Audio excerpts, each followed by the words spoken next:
Always. Hi everyone, it's Sasha and Susie from Women's Fight News. Susie, how are you? I'm good. How are you? Yeah, pretty good. Doing good. You know, can't ask for much more, can we? The end of summer, I'm quite happy. Yeah. It's been exciting because we planned this live and suddenly more's happened today. I feel like Eddie Hearn knew that we were doing a live and he thought, you know what, I'm gonna help them out and I'm gonna drop a bit of fight news. But I mean, we've been waiting, like everyone has been waiting a lifetime. It feels a very long time for any fight news to drop. But I think a lot of it's been, let's get the Anthony Joshua fight out the way and then we'll start the ball rolling. So I think as like the weeks go on, I feel like he's going to start to announce like the rest of the year, or as much as he can. So it's quite exciting though. Yeah, really exciting.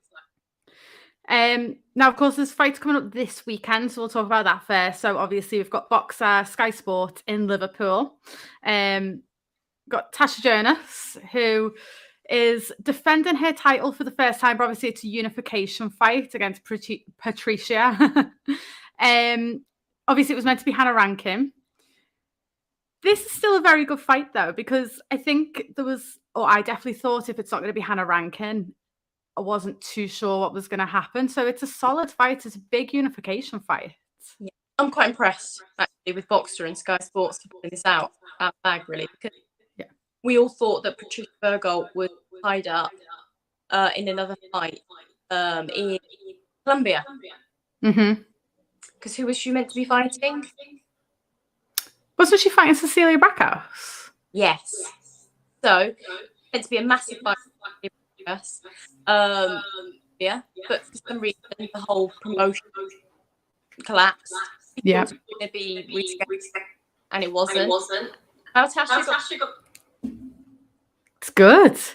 I'm sure she was thrilled because the division's it's very open, but starting to get tied up. And I know Tasha obviously wants to push on. She definitely wants to unify. I'm sure her dream is to become undisputed. So it's a great win for her getting this fight. And like you said, obviously she was supposed to be fighting. Patricia was supposed to fight Cecilia Brackhouse. Wasn't it to do with someone's wedding? Yeah. This oh sorry. Voice. I don't know if it's going on. Like an echo? No. Is it just me that can hear it? As long as no one else can hear it. Oh, that's better. Is that better? Okay, as long as it's okay and everyone else. I think so. We'll see. But basically, it was Marie from Canada from 120 Seconds who basically said it was J-Lo. So Jennifer playing this event because basically it was a massive event. If you looked at the posters, it was crazy. It wasn't just boxing. It was like a concert of like mega. Yeah. They had some mega stars coming. And apparently J-Lo pulled out because she got married to Ben Affleck. So the whole thing fell apart, apparently. So who knows how much truth there is in that. But that's quite interesting. Strange as well. A strange one. But it's worked. Who would have thought J-Lo's wedding would work in Tasha Jonas's favour? Like, how random. Tasha Jonas owes her a drink. She does, yeah, she definitely does. So I'm looking forward to that fight. That's this Saturday, the 3rd of September, obviously over in Liverpool. It's quite a solid card as well by Boxer, so it's a good one. And then it's interesting because obviously a few weeks later we have another fight. It was finally announced with Hannah Rankin, Terri Harper. So obviously it'd be by the end of the month we could possibly have an even bigger unification fight between the two winners, especially obviously if Tasha Jonas comes through her fights, which I'm going to say I think she will. You know, she's got the more experience, the more skill, I would say. So I'd imagine she will come through. But then regardless of whether it's Hannah or Terri, it's a big fight for Tasha, regardless of who wins that fight. So obviously the Hannah Terri fight's announced in Nottingham on the 24th, isn't it? Of September in Nottingham. What do you think of this fight? So this is a long time coming because there's been rumours flying about for a long, long time about this. And we were getting so excited when we first found out, weren't we? Yes. So, you know, it's very exciting. You know, who doesn't love this matchup? Two great British female boxers that have got huge fan bases. Terri coming up in weight, Hannah Rankin 2 times world champion at super welter. I mean, what's not to love about this matchup, really? Yeah. And, it's a hard one to call, really, because, Terri is obviously younger fighter, hungry. Before she had the fight against Baumgardner, she's number one in that division in featherweight. Couldn't be stopped. She's looking amazing. And again, she's back to that, looking amazing. But then you've got who's such a solid opponent, who fights the best in the world, spars the best in the world, has got so much experience, has headlined Glasgow. So, what a great matchup. Yeah. How do you see it? I'm excited for it. I'm very, very excited. What I'm excited about is it's very split on what people think. A lot of people are backing Hannah because of the weight. That for me isn't an issue. People going, oh, Terri's moving up from super featherweight. She's not, in the theory of she'd outgrown super featherweight. I'd obviously spoke to Steffy Ball on Friday, and he said they've actually probably only got 12 months at lightweight before she outgrows that. Oh, wow. So realistically, she's not necessarily, I know in theory she's moving up, but she's also not. I don't think the weight's an issue. I think this is her weight. Probably anywhere between lightweight and this weight is more of her weight. But like you say, you've got Hannah Rankin as well, who's got the experience against Clarissa Shields, Savannah Marshall. She's sparring Clarissa Shields at the minute. There's no better sparring partner in the world than Clarissa Shields. And Hannah won't want to lose these belts. I can't now quite work out whether Terri has to vacate the IBO, because that was the discussion on Friday when I spoke to Steffi. I don't know whether that's changed. We'll go through some Twitter stuff in a minute. But if it has changed and the winner takes both belts, I don't think Hannah will get another opportunity at world level.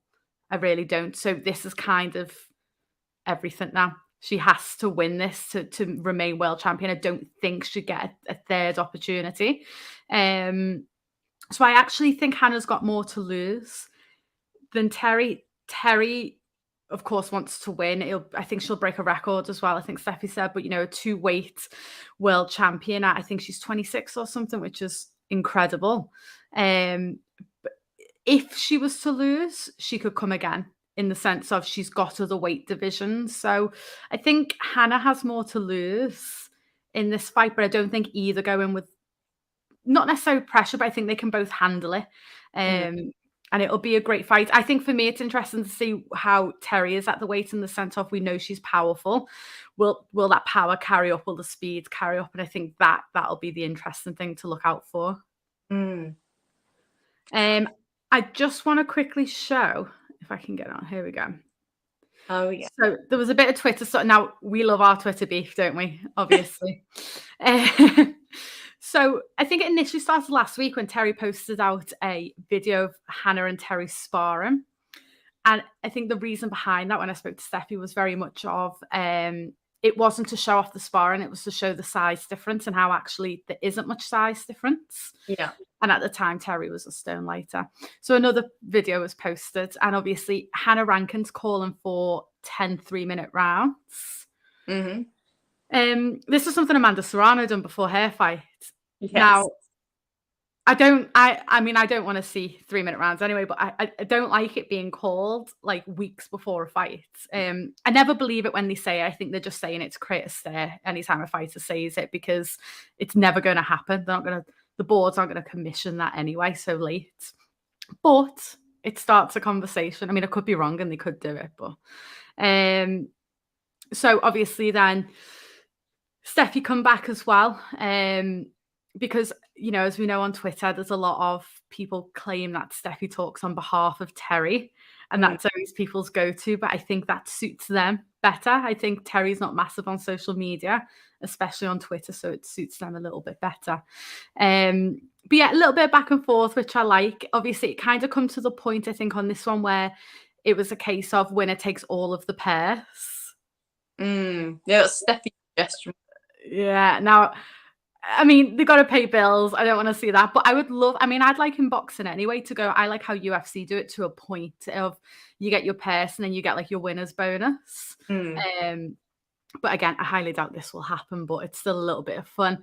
And then it kind of just finished off as there about the IBO belt. And if they're that confident, why can't the winner take both belts? Yeah. Which is a strange one, isn't it? Because let's say let's say Terri wins. Mm-hmm. She goes home with one belt. She has to vacate the IBO. And then in theory, obviously the plan would be Hannah then fights for the vacant IBO again. Yeah, it's a strange one. It's a strange one because at the end of the day, if someone wins, they win. I think it's strange to just immediately vacate, isn't it? And then the one that doesn't win gets another shot. It doesn't seem quite fair. However, I think having a look at the latest tweet, that's all been scrapped. Right.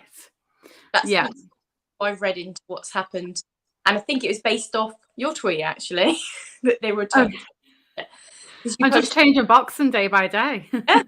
You prompted that one because Noel Callan, Hannah's coach, commented on the tweet, the video clip of Steffi talking, your one from your interview, and said, what are you talking about this now? It's all being resolved and it's not happening. So I presume the winner gets both. Which is the right thing to do. It's a strange one because, you know, if Hannah was to lose and then she was to fight for the vacant belt, stock's down. I don't think she'd have the respect. She wouldn't have the paydays for the belt anyway. It wouldn't really, everyone would know the situation. And it would be unfortunate for Hannah then because she is a world champion at the moment. She's earned that. I think if that situation was to happen, she would lose a bit of respect, really. So it just doesn't quite make sense. Yeah. I did see other people tweeting going, why are you even bothered? It's the IBO. And like Steffi Bull quite rightly said, well, it still pays 6 figures. Whether, you know, someone was like, it wouldn't be your life dream to have an IBO belt. And he was like, well, it pays the bills. It pays the bills, doesn't it? So I'd take any belt. I was going to say, I'd take. You know, I know it's not the most prestigious belt, but if it pays 6 figures, were you telling me you're going to turn that down? Someone who's like a keyboard warrior, what are they getting 6 figures every day? Are they? So, but I'm looking forward to that. I hope it's for both belts. The winner gets to keep both belts. That would be great. I do feel with the IBO, just going into that conversation, it is different between male boxing and female boxing in terms of prestige.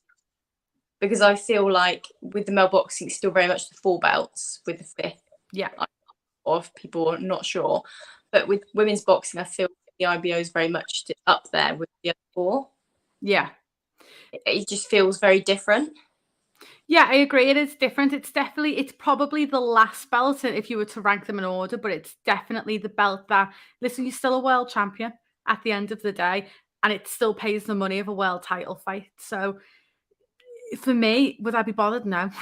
Belt's a belt at the end of the day. If you get to be world champion, if Hannah didn't have that belt, which, you know, she was going in with just one belt, would the value of this fight be the same? You don't know. She's been, there's fighters who would just be IBO champion, but they're getting paid more than if they weren't a world champion. Your stock rises. So regardless of what fans think, I don't think people care when you're getting money in the bank. And when mandatories don't work, it's just another bargaining chip, isn't it? 100%, definitely. So I'm really looking forward to that. That's a solid card. Obviously, it's the same as the BT show, which is a shame. It's great and it's a shame at the same time. Obviously, you can only be in one place at a time. If you're watching it from home, it's fine because everyone has, you know, an iPad, a phone, laptop, so you can watch one on one and one on the other. But that night is a solid night of boxing. And for women's boxing, you know, you've got Amanda Serrano, Raven Chapman, Terri Harper, Hannah Rankin. Also on the Nottingham card, we're going to have Rhiannon Dixon as well, who's being added. Yeah, that's exciting. I love Rhiannon Dixon. Yeah. Love her progress. She's so fun to watch. And she had the last out in Spain, didn't she? Yeah. And so that was kind of like a comeback type fight because she'd had some hand surgery.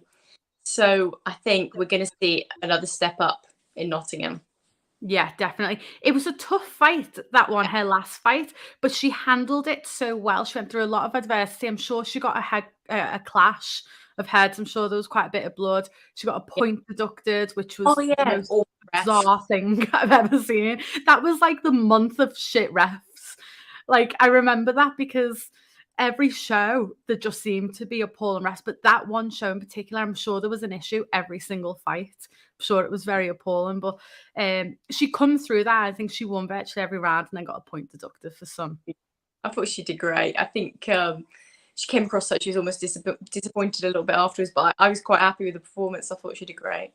I thought she was brilliant. I really did, because her opponent was an absolute nightmare. She was very rough. She was scrappy. She was nasty at times. I thought Rhiannon done amazing to she kept very calm, even when it was all going against her at times.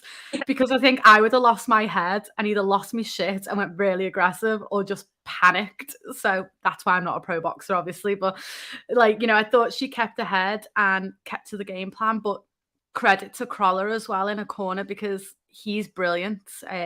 Love when the cam goes to him, you can hear him talk, because he's very reassuring but doesn't bullshit, I think, like we might see sometimes. So yeah, I'm a big fan. There's no opponent announced yet, but it'll be one of them. I'm sure it'll be last minute, but I don't think she'll care. She'll just be happy to be on the card, I think. Yeah, no, definitely. And I actually can't wait for her future, because she's just going to do so great, I think, Rhiannon. Like, her power, like we haven't seen her potential so great. I just feel like we haven't seen the tip of the iceberg with her, and I can't wait to see the rest of it. Yeah, and even though she's on a big platform like Matchroom, I feel like she goes under the radar, which is ideal. I think at this stage, I always say it, this is how I would do a career if you could pick. I think to just be thrown into like the big limelight is very overwhelming, and a lot can go wrong, like we see quite often. I feel like she goes under the radar and will kind of be a bit of an underdog, I feel like, at times, not in a fight, but within a career of what she can achieve. I feel like we don't hear people talk about Rhiannon Dixon being a future world champion, but she will be. Yeah. But I'm sure as fights go on and she progresses through, and obviously she's over that surgery now and things like that, I'm sure more people will talk about her. But she's a bit of a dark horse for me. I don't feel like she gets probably the credit she deserves, but it's so early on in her career. I don't think it matters just yet. And she's got that platform, at least she's with a big platform as well. Definitely. Matchroom, again, doing fantastic. They've just announced another show in Abu Dhabi. Yeah. I've always got mixed feelings, because, selfishly, it means that we can't go to the fight, or not as many people can go, can they? I mean, that's like, that's one trip, isn't it? Flying to Abu Dhabi, and you got to be super dedicated, I feel, for that. And obviously there's more shows, Saudi Arabia, Abu Dhabi, all of these shows are cropping up. And I think in one aspect it's great because the money's there. But it is a shame for, UK fight fans. I never find the atmosphere as fun, as great as what it is in the UK. Yeah, definitely. But the money is there because this card looks unreal. So that's the benefit, is it pays for a great card. So at least we can sit at home and watch it. So obviously you've got Chantelle Cameron, Jessica McCaskill. No shock there, is there? Yeah, there's rumours for a long time, wasn't it, that this was happening? But the question was, at what weight and for what belt? So now it's been confirmed that it's at Chantelle Cameron's weight, super light, for Undisputed. So it looks like, unfortunately, Kaylee Reese has given up her belts, which is unfortunate because it must mean about her health. So, but that comes first, and I feel for Kaylee, and I hope she gets better and gets on the mend. And if she can come back shot in the future, then great. Yeah, it's definitely a shame. I mean, I'm glad she's vacated because she's not fit enough to fight. It is such a shame. Obviously, what she's going through is horrendous. So obviously, we always wish her a speedy recovery. Health is first, like you say. Whether she gets back in the ring or not, I think would be like the least of her worries at the minute. I always think when it comes to injuries and things like that, I don't like it when fighters hold the belt, because it stops the division from growing. I wish they would do something like, if you are injured, you're out for 12 months or however long. I do think you need to vacate, but maybe have like a protected ranking for an allotted time, where when you come back, you could be mandatory, just so the division can move on. So fair play to Kaylee Reese, because she hasn't held them that long, because I know when I spoke to her, she said she was still going through this process of finding out. So it's hard to vacate if you still don't know if you can come back. So obviously she's not had great news. She's vacated. But it has given the division a great opportunity. I'm glad it's at that weight because I wanted it at 147 at first because I wanted it undisputed over unified. But now it's at 140. I feel like the winner has got the great opportunity of fighting Katie Taylor probably next if the Amanda Serrano fight doesn't happen. That's how I think it's all kind of, or the Amanda Serrano fight could still happen, but maybe in summertime and Katie could have that fight with either the winner of Chantelle or Jessica, depending on the confidence levels, I suppose. Yeah.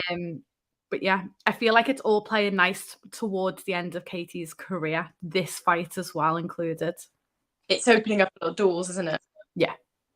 Definitely. And like I say, because let's say, I mean, I'm going to back Chantelle Cameron in this fight. I think she beats the majority of girls in all fairness. So I'm going to back Chantelle because, I mean, Jessica's great.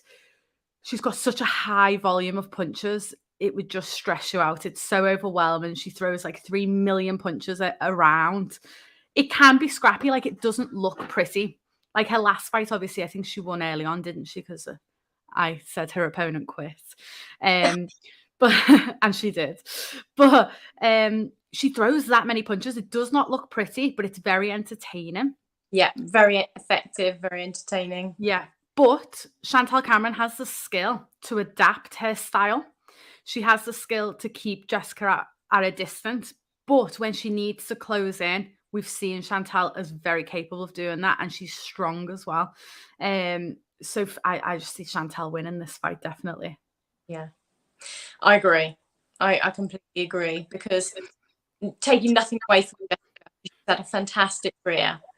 She's just got, she's the small fighter come up to this weight who's taken on the best in these divisions to get where she's done great. But like Chantelle is just an exceptional talent, an all-rounder, very skilled, who will be able to be skilled enough to, like you say, to adapt to these crazy swinging shots that are coming at her at array of knots. I think she'll just be able to move in and out and getting those shots. Really, I do see, Chantelle winning definitely. Yeah, that's the problem with the only issue, I suppose, with Jessica when she gets to I'm not saying the top level, but I mean, when you're looking at, for me, Chantelle Cameron's top 5 pound for pound. Yeah. And when you're looking at someone like that, she's got the skill to adapt and adjust. It would be the same as Katie Taylor. She can adapt and adjust. The thing with Jessica is, what you're getting. It's what it says on the tin, isn't it? You know exactly what you're getting in that fight, which is great against a lot of the other girls. Jessica will win. She will get them rounds and she'll win most rounds. She won't probably get knockouts all the time unless her opponent quits. But still bitter about that. But typically, typically she's going to go and win the majority of the round. But yeah, I just don't see it against the likes of someone like Chantelle Cameron, Katie Taylor. The good news for Jessica is they're not hair belts. She might not win this fight, say, but she's got hair belts at welterweight. And with these fighters moving up and down the weights, there's some big fights there. I mean, someone I think of straight away, and I know people go to big jump, Michaela Meyer, because she has said umpteen times that if Choi doesn't want this at the end of the year, she's going to move up. Yeah. If you're not getting the Katie Taylor fight, there's no point sitting in lightweight at the minute. Not when you're world level, not when you're top 10 pound for pound. Don't sit there. There's no point. Yeah. So for me, that's a fight I would love to see at welterweight personally. She said she'll go up, didn't she? So I think she'll go up the same, up to 154, like the likes of Tasha and Terri. Yeah. Which is great news because obviously the Michaela Meyer Terri Harper fight was something we were all calling for at Super Feather. That fight will 100% happen. It'll just what weight, we don't know. But for me, that's a fight I would love to see in the future, the Michaela Meyer, Jessica McCaskill, because the styles are just polar opposite. They've had a little bit of beef before. I know Jessica was quite negative about Michaela Meyer, and then she come back with some stuff. So, I mean, Michaela Meyer's in anything. Any build-up is great with Michaela Meyer there. Did she call her McCaskill skill or something? Yeah. So, but yeah, so I am looking forward to that, definitely. The Chantelle Cameron, Jessica McCaskill. I'm so happy Chantelle Cameron has her undisputed fight at long last. Because she's we've always gone on about it. In fact, we've spoken about it so much on these lives. Yeah. But she's just had to wait, and how much she deserves this opportunity. So happy for her. Really happy for her. And I'm happy, like you mentioned to me earlier about a payday. Hopefully she gets a payday, because it is in Abu Dhabi, and she gets what she deserves. Yeah, I mean, you imagine this has got to be a career high for both of them. Surely it's got to be. They both deserve it. And I think the stars will align where it'll be great. I think Katie Taylor's going to have a crossover fight that I'm going to pretend I'm excited for, but it's not. I'm not that, But then I think after that, there's an opportunity where she could fight the winner at this weight, though. So Katie secures her belts, and then you've got that rematch, because the Croke Park fight has to happen for Katie Taylor, but it's a summer fight. Obviously, we're not all going to sit there in January in Ireland, are we? So it's a summer fight. So I feel like she could be in some big fights at the end of the career, and this is one of them, the winner of this fight. And think of the payday for that. So I feel like there's more on the line than just Undisputed for this fight. It'll become life-changing, I think, for the winner. Yeah, and just think how long Chantelle's called for Katie Taylor. Yeah.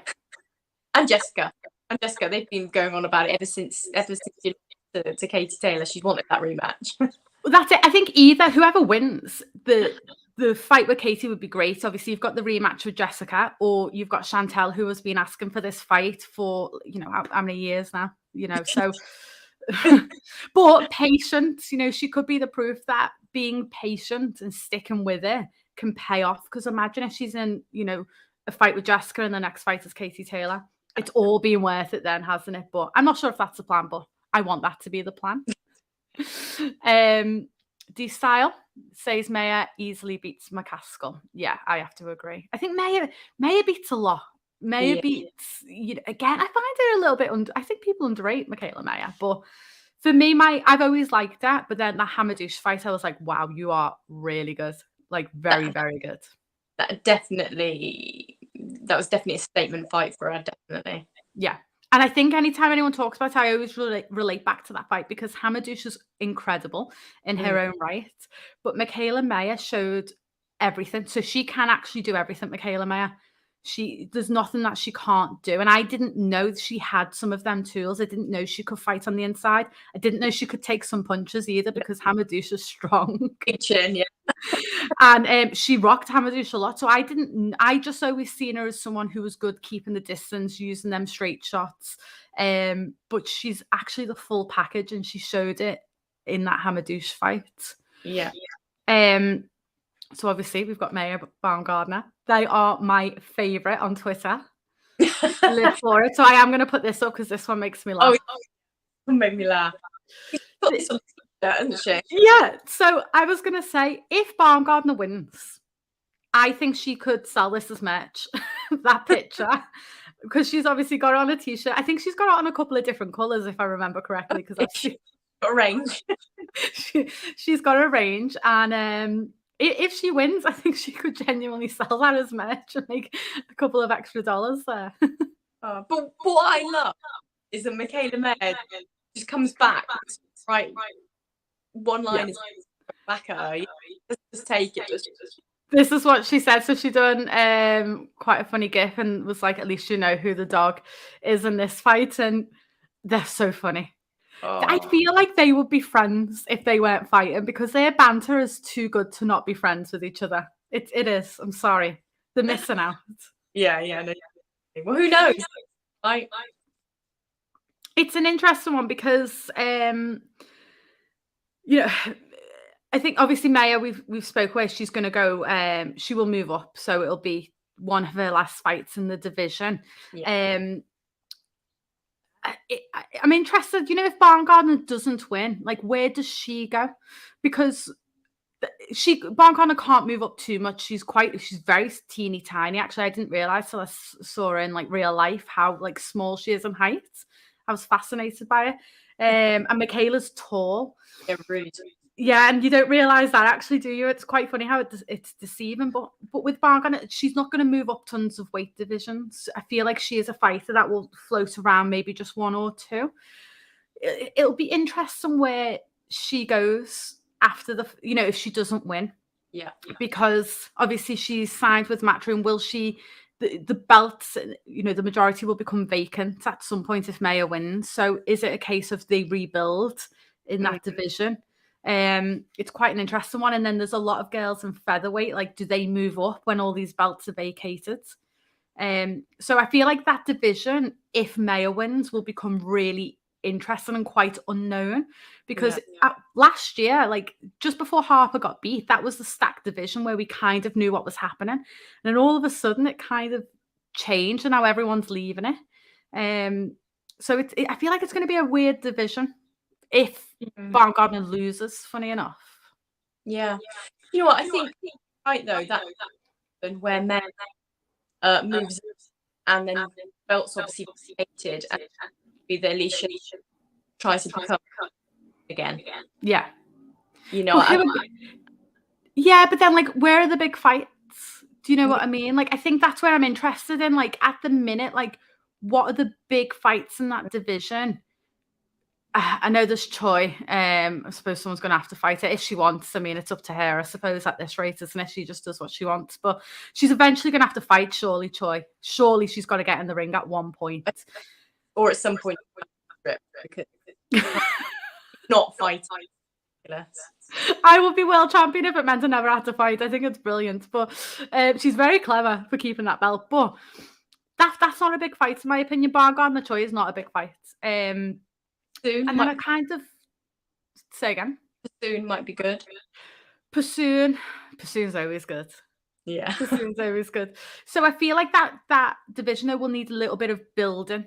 Back up to make it what it is. So I think Baumgardner will obviously stay in the division, but it won't be no right. You'll build over years.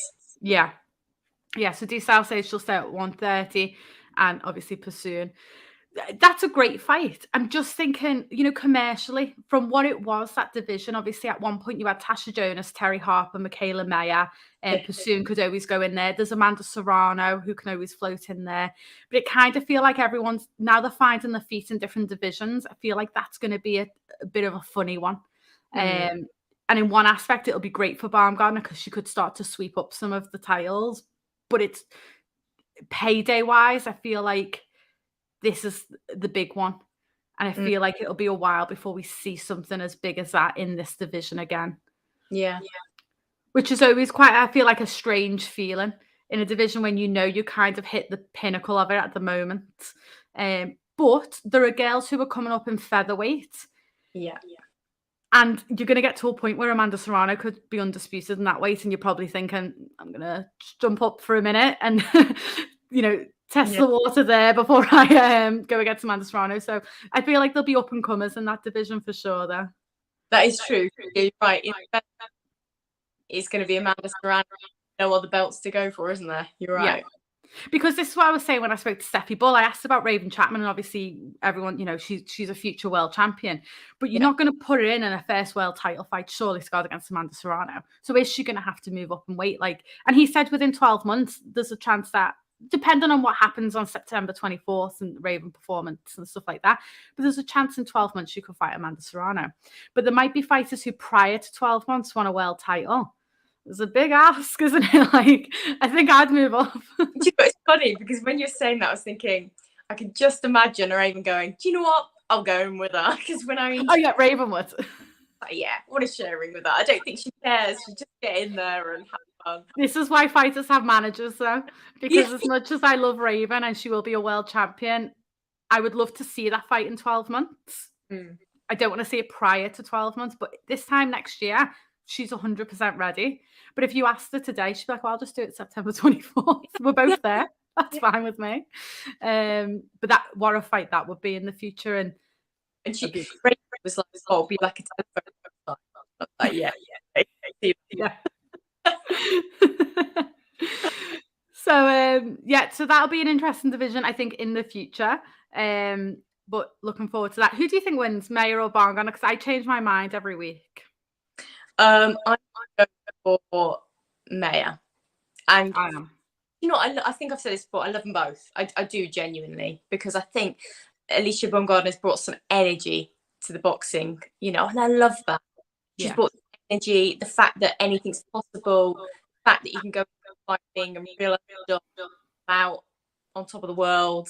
I love and I love her power. I love how slick she is. She is a great boxer, but she's up against Meyer, who, like we just said, has made a statement fight with Meyer Hamadou, who's shown she's got everything. Yeah, the experience out, I think, definitely. Yeah, I think I have to agree. I think I kept changing my mind, but no, I am going to go with Meyer. Meyer's already in London. Obviously, I think she came a couple of days ago, getting here nice and early. I think that's always a good move. Wherever she is staying looks unbelievable. Whatever hotel. Clarissa's with her now.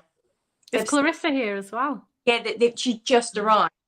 Done a few Instagram stories with each other.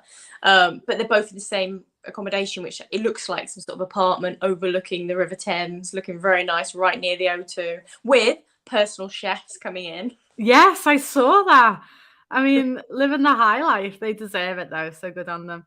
They're complete athletes taking it so seriously. Yeah, 100%. I think all of them you've seen through camp. I think each of the 4 fighters out of, including Savannah and Alicia, they're in the best shapes of their life. Obviously they've got here early, but I'm sure they're all going to have to be here eventually, because I'm sure there's some press to do, some media to do prior to even fight week as well. The one thing I'm a little bit surprised of is the lack of promotion from Sky Sports. So I remember saying at the beginning, this will sell out and it will still, it's going to sell incredibly well. Yeah. But I remember saying that it would have to be promoted. Now, they've brought out an amazing documentary. I suggest everyone watches it. It's about 40 minutes long. Best 40 minutes ever. I was walking down the street just in fits of laughter at a part of it, because it's so funny hearing like Clarissa and Savannah's back and forth. And that's a great documentary, but you only know it's there if you're following the fighters or following the fights. Yeah. I would love to see snippets of it on adverts. And the only one I've seen was during the AJ fight. I saw one advert. I think it's a shame to not be using now the football season started and all of that, to be having these adverts on more. I think that's the unfortunate thing. But whether they do it now close to the time is a different story, and I hope they do. Yeah, because if you think usually with the big fights, they have on, bus-sided buses, the billboards everywhere. Because I know DAZN does that a lot, and Matchroom. That's what I'm not in London, so I don't know if there's anything around the O2. But yeah, that's definitely what it should be doing. Yeah, because I know in Liverpool, I've not seen it actually for the boxer show, which is interesting. But when DAZN have a show in Liverpool, it's on every single billboard. Anytime you're driving down, it is literally just all over the city, especially in the city centre. It's flooded, but it's great. And I always stop and get a picture of everyone, as if, I don't know why I'm doing it, like I know the fight's on. But I was like, oh, there's another one. But there's that many. I've not seen one for Sky Sports actually for this event. So whether it's just the way they promote it, by not really promoting it, I don't know. I don't really know, but it's a strange one. Yeah. Just a couple of people from the Meyer and Baumgardner. So Meyer's more versatile. And that is true. Baumgardner does need room to punch, and we do know her as a power puncher, but she didn't get the knockout in her last fight. We know she did against Terri. Like, we obviously won't forget that one. But, she didn't in her last fight. Terri was very open with the shot that hit, and it was an amazing right hand by Baumgardner, but she did give herself a target, in all fairness. So will be interesting to see. Nicola. Yeah. See, Alicia did. I mean, I remember when that fight was announced and I was like, Terry's going to win and then she'll fight Michaela Meyer. And I was like, there's just no question. And it's awful because Alicia Baumgardner is so great. So it's amazing how it's worked out for her to have that opportunity as well. Yeah, definitely. And do you remember that night? Because we were together ringside watching that fight, weren't we? So we were like, on the front row with the rest of the media. And do you remember everyone's shock when that happened? Yeah. It was the weirdest atmosphere ever. And everyone was just like, mouths open. What's just happened? And I think a lot of it was obviously with the nature of the knockout. But everyone was just shocked, weren't they? And then it just went silent. It was a very eerie feeling after, and I think it's because you didn't know how Terri's health was. And then I remember there was the screens are obviously in front of us, and Eddie Hearn come round to like watch the replay, and I remember his reaction. And then I'm like nosing, and obviously they do it in slow motion for everyone at home, and I was like, oh my god. And someone has just said Harper has an iffy chin. I don't know. I don't think I wouldn't base it off that fight, in my opinion. No, I agree. If she was, because she's never been knocked down prior to that. So I don't know. I don't know if I agree with that. Also, just shout out to Nicola, who had her fight Friday in Sheffield. Every day is the same to me. So let's talk about that. Actually, Nicola Hopewell's performance. It was her like debut as such. It's classed as a small hall show, and I always say they're always my favorite to go to because it was booming right from the start. Like, walked in, it's heaving. Like, it is heaving. The atmosphere is buzzing. Everyone's excited. It was just a nice place to be. You know, I think sometimes you go to these arenas, and I say it all the time, like, people take it as like pre-drinks and they're having like a couple of drinks to go out, which is always dead weird. Yeah. Whereas this, everyone goes to watch the boxing. They're going because they're supporting someone. There was, I think, a lot of fighters from Sheffield on, and it was just so much fun. The support Nicola has was amazing. You know, the noise, you know, when she made like her ring walk, it was amazing. So really happy for her, and she got a great win. Yeah, she did. Thank you very much for it, because obviously fight live record. I'm recording now. Yeah. But with you being recording it, the rest watch it live. Very stressful though, muting that, doing them mutes. Most stressful day of my life. But so I don't know if I'm going to volunteer again, because I had severe anxiety from start to finish. But it was great that people got to watch. But that shows the support Nicola has. To be at this stage in her career and have that many people wanting to watch her, and obviously not everyone can get a ticket to the show, it's impossible. So to have that many people wanting to watch, and people are from all around the world watching, it's got to be a massive confidence boost. And she obviously sold a lot of tickets as well, and it's things like that. She'll get snapped up from a big promotion when the time's right, definitely. But great fight against a very tricky opponent. She was an absolute nightmare opponent. Yeah, because I think just how it's vital. This fighter is a journey with such, but she's had, was it over 100 fights? Yeah, and she's only been stopped 4 times. 3 times was Nicola something like that. Yeah, and yeah, so she's very durable. I remember having to do with Nicola just before, and Nicola was out. I'm going to stop. Extremely durable, doesn't you won't go down. And so I saw that when she did stoppage. Yeah, it was incredible. And I want to say, so because I know some people said it was an odd stoppage. If you were there, you would know it wasn't. So the ref had warned the opponent several times to keep her hands up, because she was putting her arms down, and it wasn't trying to necessarily go Nicola on for a fight. It was because she was shattered. She was so tired.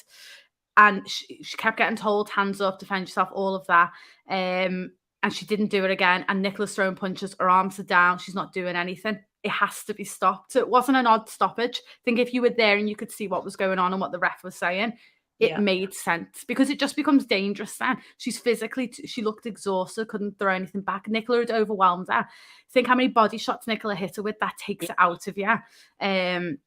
So for me, the stoppage made complete and utter sense, and I'm glad it got stopped when it did, because it just gets a bit dangerous then. Yeah, she 1-0, 1 KO. It's a perfect way to start. Yeah, and Nick looked great with the footwork, looked great. Her hand speed looked great, and she looked power in those shots. And, you know, looked like she's going to rounds, like she's out of us for a debut.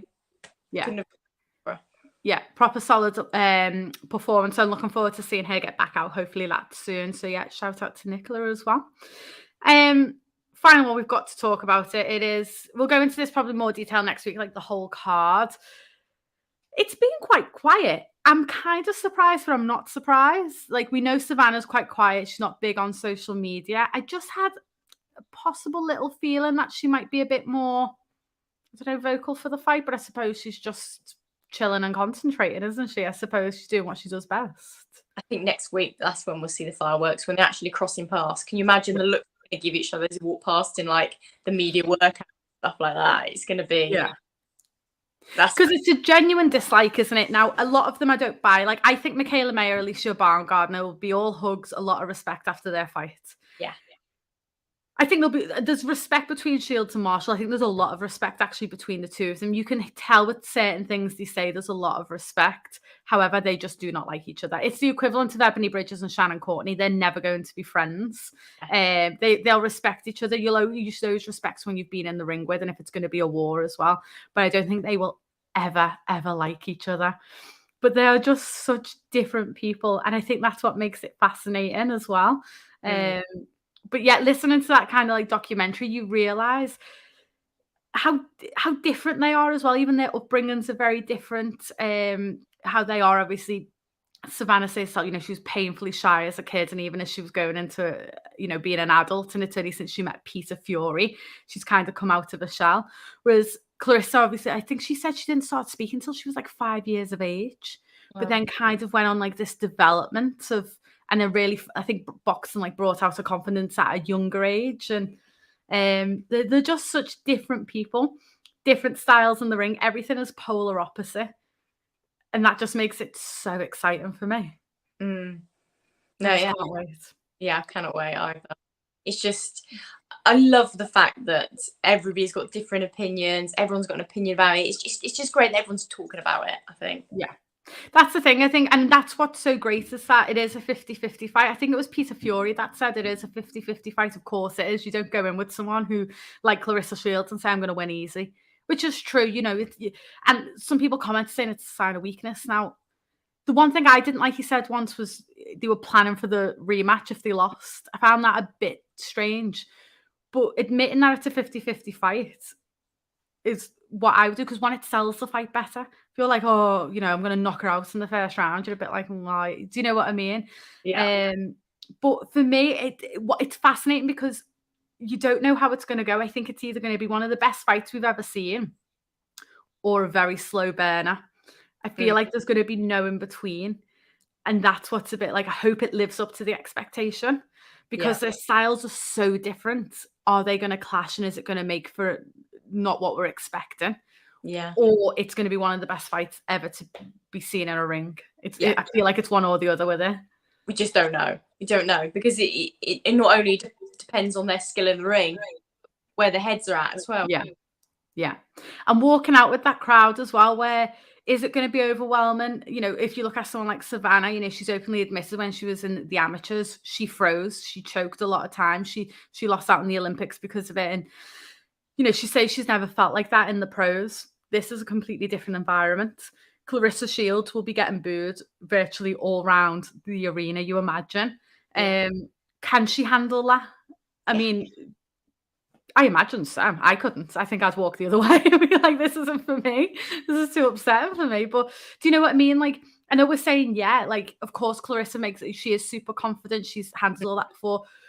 Savannah doesn't look like she buckles under the pressure anymore. But this is such a different magnitude that is there something that could, trigger something? I don't know. I feel there's so many unknowns, which is what makes it fascinating. Yeah, definitely. Oh, I just can't wait. And this night is just leading up to being such a great night for celebrating women's boxing. Yeah. But the more we hear about who's going to be ringside as well, it's just a whole event thing. It's just going to be such a great night. Someone put, this was at the beginning, but I was waiting until now. So basically they've just said, do you prefer it as an all-female card? Would you have liked to see men on the card? Believing that maybe if it was a mixed card, it would bring more eyes. What do you think? Well, I can see both sides, because I think sometimes it is important to have, at the end of the day, there is a difference between women's boxing in terms of viewing. Yeah. Obviously, male boxing gets a lot more views than female boxing. So by mixing the two, you do then bring more eyes to the female side, which means you'll gain fans, because some of these male boxing fans are like, I ain't going to watch a female fight. Mm-hmm. Mayor Baumgardner having a great up or Shields Marshall, Yeah. and they're converted for life, gaining those fans, whereas they might not be in to an all-female card. They'll be like, well, that's not just not tuning in. But having said that, it's still so early days in women's boxing. I mean, it's hugely, but it's still developing time. Like every fight, we're always like, this is a history-making fight. This is history-making fight. What's lovely is the celebration. I feel like this event is saying we're celebrating sport and how it's risen this year, this last 5 years, and it's come so far. Let's celebrate all women on the card. Just like this is amazing. Sport is great. Let's celebrate together on that, and I like that as well. Yeah, I agree. I think there's pros and cons, isn't there, to either. I don't want to see female cards all the time because I think we go too far the other way of it being like separate. And obviously the idea is for it to be equal, not separate. But I think sometimes you have to start the far end to work your way back to the middle. And I feel like that's what's happened here. And it's also given so many prospects and opportunities to be on a history-making card. You know, for those who aren't going to tune in, you know, we had some stuff on Twitter, wasn't it, the other day about just some bizarre comments with people like it was like going back 3,000 years where they were like, something like, isn't she meant to be like cleaning at home? Like, and you know, just these mad comments. And I was like, I feel so sorry for you, but it's okay. We'll try and change you. But, you know, people like that aren't going to watch it. Thank God. Because can you be arsed with bullshit like that anyway? Like, do you want people like that watching it? No. You know, when I think that's the positive is that you kind of like getting rid of all of that. The dinosaurs won't tune in, just get rid of them because they're so irrelevant. The people that will never buy a ticket, whether it's male or women's boxing or mixed, they're never going to buy a ticket anyway. They don't contribute to the sport. They probably stream it illegal at home. You know what I mean? Like, fine, they contribute nothing whether they watch it or not. So who gives a fuck of whether they're going to sit and watch it or not? So those people who don't tune in, I think it's for the best. And then I think people will be intrigued and buy a ticket or watch it at home. Bear in mind, it's free. It's not box office. It's on Sky. It's not on an app. So it's very accessible for a lot of people. I know not everyone has Sky, but I think the undercard is typically on YouTube. So it's very accessible for people, as accessible as sport can be nowadays. So yeah, I feel like I don't want to see it all the time.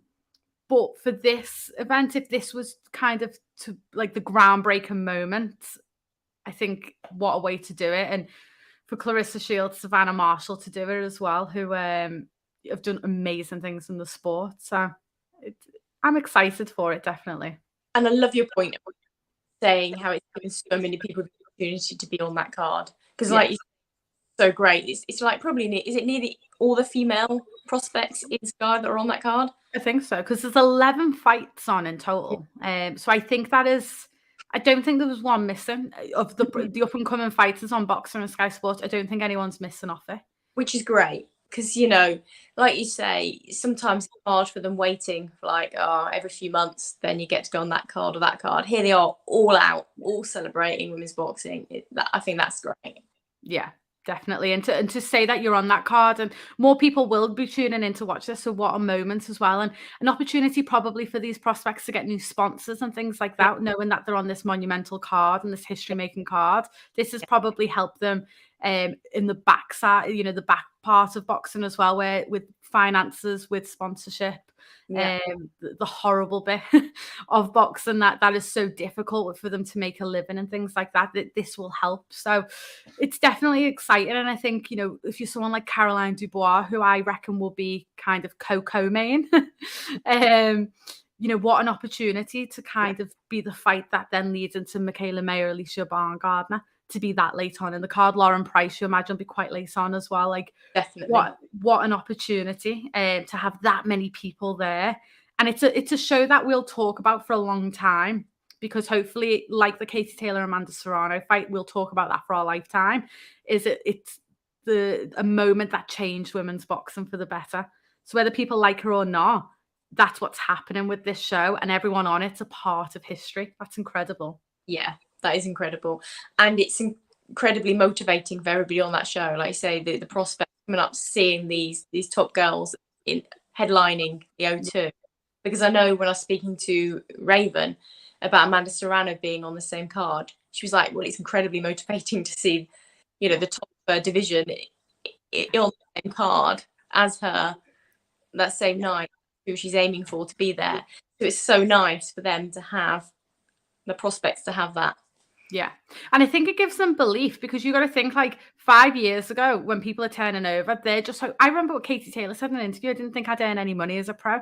And now look at her, like these girls turning over now on this card will have genuine belief that if they go in the right direction, they will be able to headline arenas and stadiums. No one would have ever thought that was possible. I mean, I think just before COVID, in all honesty, remember they were going to put Katie Taylor, Amanda Serrano on like a co-main behind closed doors. No one would have ever thought that these women would be headlining just 2.5-3 years ago.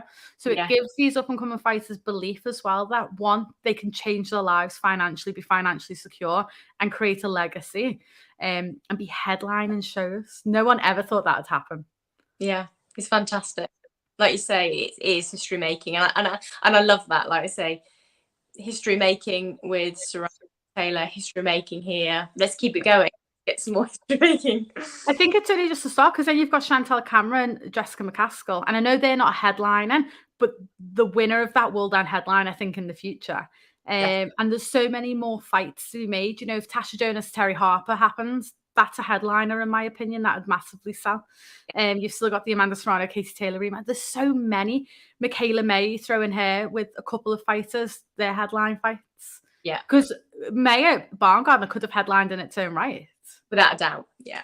So that's what's so exciting. So, you know, we've seen a few this year. I think next year we're going to see a handful. And after that, it's just going to become the norm of seeing these mega fights constantly, which is amazing. Yeah. So amazing. Right. It's been a pleasure. Back next week at some point, ready for the big show next week or the following week. I'm excited. One more thing I wanted to bring in is something that we've announced this week is our NFTs. Yes.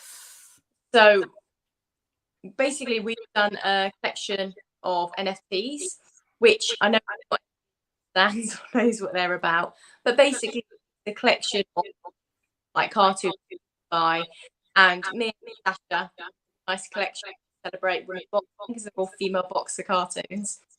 And we're hoping that any sort of money from the sale of these will go towards the channel, which in turn helps us go to shows, helps us promote women's boxing more. Yes. So if anybody's interested, it's on OpenSea, Boxing Queens collection. The links are in our bios. So take a look and go from there. And any questions about what NFTs are, how to buy them, just ask me or Sasha. I've got some. Go to Susie. Susie, you're now the expert on NFTs. Like, I am unbelievably impressed. Like, you know all the language, all these words and things. So I would say go to Susie if you want the right answer. If you want like the possibly right answer, come to me. Depends what you want. But what I would say is that NFTs are great investments, because if a collection becomes popular, it rises the price. Because at the moment we've got like a base price. Yeah. If we bought them and then other people wanted to collect other ones, it tends to then raise the price. So they are an investment as well.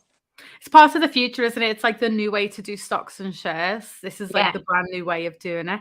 And it's a very popular way. We're seeing everyone doing it. So yeah, and it's been a lot of hard work, mainly thanks to you, Susie. I will say a lot of hard work behind the scenes. It's trying to get to know what it is. It's not really my generation, this technology of NFTs and things. But it's exciting because it is the future. Yeah. And people are making a hell of a lot of money out of it, in terms of there are collections out there, the Bored Ape Yacht Club, which are like hundreds of thousands, millions, like 300,000 per pick cartoon, and they got 10,000 of them. So they're millionaires, the people who have created like that. So when I say it's an investment, it is an investment. There are some specific boxing NFTs, like the Charlo is one of them that's worth, again, 200,000, which is amazing. Consider one car. So it is the future. So if anybody wants to invest in our NFTs, you know it. Jake Paul done it. You know, he was one of them, and like they say, you got to get in early with these things. Yeah. That's how you do it. That's how you make your money. You got to get in early. So, yeah, do, like I say, it's on our bios, isn't it? On all of our social medias, the link to NFTs. Any questions, me or Susie? I will probably direct a question to Susie, but either way, you're going to get the answer. And yeah, and then we'll be back next week ready. We'll do probably we could maybe get someone on, do a bit of a preview for the week ahead, because I'm sure there'll be a lot of beef happening between now and next week, ready for September 10th. And I feel like, there could be some more fights announced. I feel like we're waiting for Shannon Courtney, Ellie Scottney. I feel like they might be announced ready for October cards. So I feel like we're going to have a lot to talk about next week. Definitely. I can't wait. Exciting times. See you next week. See ya.